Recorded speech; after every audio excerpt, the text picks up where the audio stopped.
रामकृष्ण हरिताई. रामकृष्ण हरे. कोण नाव काय तुमचं? सुप्रिया जैन देशमुख. गाव? सिद्धेश्वर कुरवली. तालुका खटाव जिल्हा तालुका सातारा. खटाव. काय त्रास होतो तुम्हाला? कंबर दुखत होती, खूप दुखत होती कंबर. हां मणका दुखायचा, झोपलं तर उठा येत नव्हतं. बरं बरं. आता हे तिसरा गुरुवार आहे. हां त्या केल्यापासून आता उत्तम उठता येतं, छान वाटतंय आता. आता छान वाटते. कुठे दुखत नाही आता? आता नाही दुखत कुठं. बरं बरं. आता थकवाच येतोय आता फक्त. फक्त थकवा येते, दम लागतं चालताना, तेवढंच होतंय. बरं बरं बरं. तो इंटरनल प्रॉब्लेम आहे आणि आयुर्वेदिक उपचारांनी तो क्लिअर होईल. बरोबर. हां काळजी घ्या. आता किती टक्के फरक पडला? आता बरंच फरक पडलाय. तरी अंदाज 100%. 100% फरक पडला. हां. बरं बरं. खूप दुखत होतं. चालाय पण मी काल खूप चालली, चालाय पण दमत होते मी. पण काल रानमाळ्यात गेलतो ना मंदिरात. बरं काय तुमच्यासारख्या महिलांना काय सांगणार?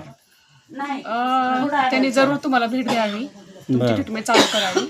बरं बरं. प्रत्येक वेगळं ताईंना फरक पडेलच. बरं बरं. किती खर्च आला या 3 ट्रीटमेंटचा तुम्हाला? दरवारी फक्त 300 रुपये. 300 रुपये आला. चालते चालते. तुमच्या घरी येऊन केलं ना? हो हो. चालते चालते.